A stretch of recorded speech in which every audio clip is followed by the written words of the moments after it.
It's 1879. The huge British Empire, always wanting more land and riches, looks towards the middle of Africa. Southern Africa, a place with many different cultures and kingdoms, becomes the new target for British expansion. This puts them right in the way of the Zulu Kingdom, a strong and proud nation ruled by King Cetshwayo Kampande. Cetshwayo, a smart and strong leader, had made his kingdom very powerful. He took the army built by his fathers before him, Shaka and Dingani, and made it even stronger. The British, used to bossing around the people they ruled, didn't think much of the Zulu. They saw them as savages, simple and behind the times.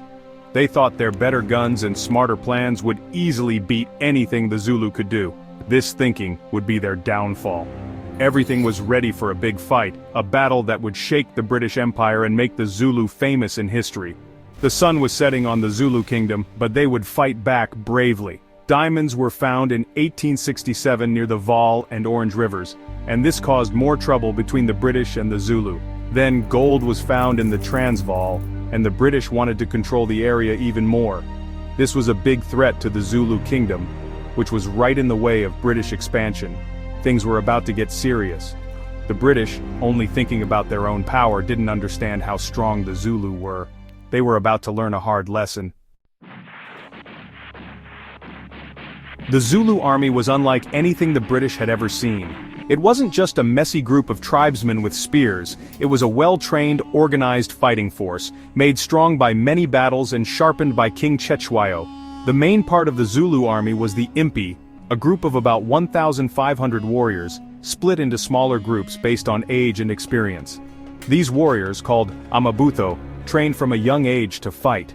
Everyone knew how brave and strong they were in battle. The Zulus' main weapon was the Ikalwa, a short spear for close fighting.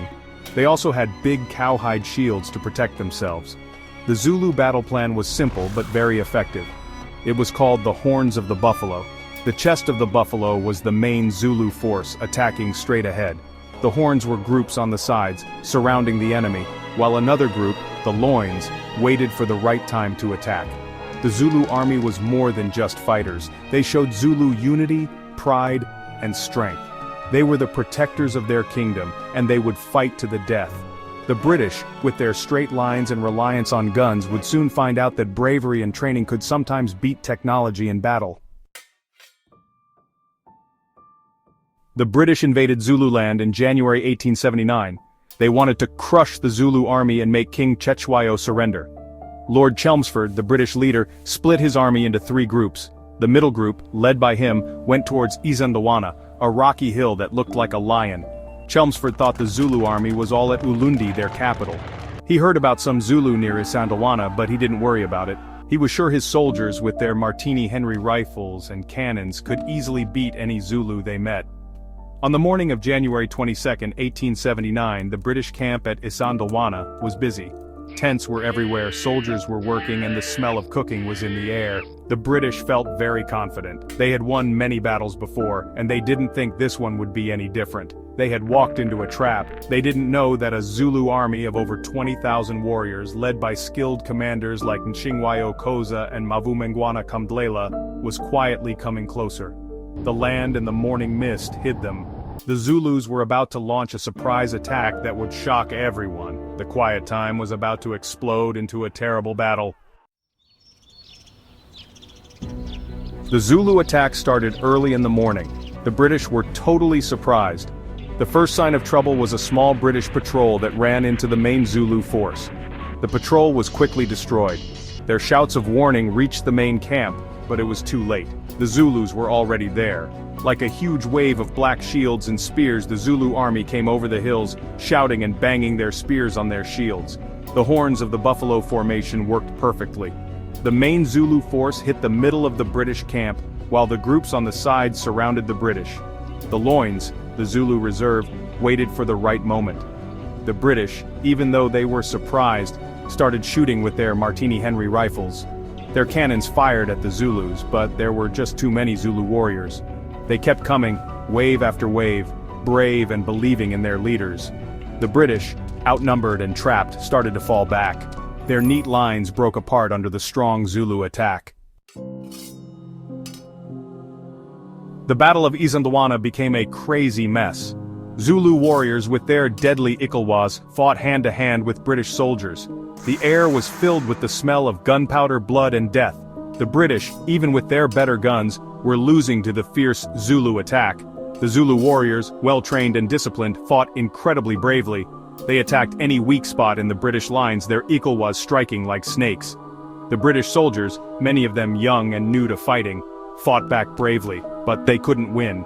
Their usual battle plans didn't work against the swarming Zulus. Then, the Zulu reserve, the Loins, attacked. They smashed into the British lines, breaking their spirit. The British started to panic. The order to retreat turned into everyone running away. Soldiers threw down their heavy gear and ran for their lives, chased by the Zulus. The British lost badly at Isandlwana.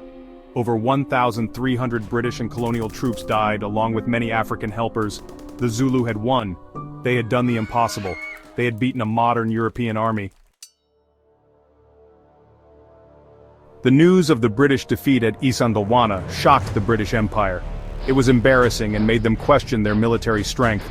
But, amidst the disaster, there was a bit of good news. At Rorke's Drift, a small mission station near Isandlwana, a small group of British soldiers fought incredibly bravely.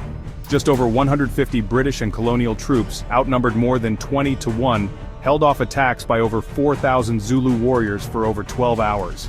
The defense of Rorke's Drift became a story of British courage. It was good news for the British people who were upset about Isandlwana. 11 Victoria Crosses, the highest award for bravery, were given to the defenders of Rorke's Drift, the most ever for a single battle.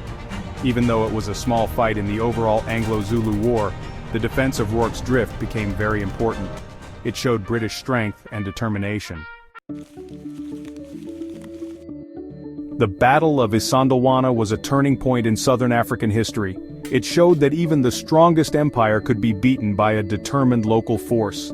The battle also meant a lot to the Zulu nation. Even though they lost the war and their kingdom became part of the British Empire, the victory at Isandlwana became a symbol of their pride and resistance. We still remember Isandlwana today. It reminds us not to underestimate our enemies and to understand how complicated war can be. The battle also shows the bravery and skill of the Zulu warriors, who fought incredibly well against a more advanced enemy. The memory of Isandlwana continues today, in the fight for social justice, equality and freedom across Africa. The battle shows the terrible cost of war and the strength of the human spirit. Isandlwana reminds us that the desire for freedom is something everyone wants, no matter where or when they live. It's a story that still inspires people all over the world.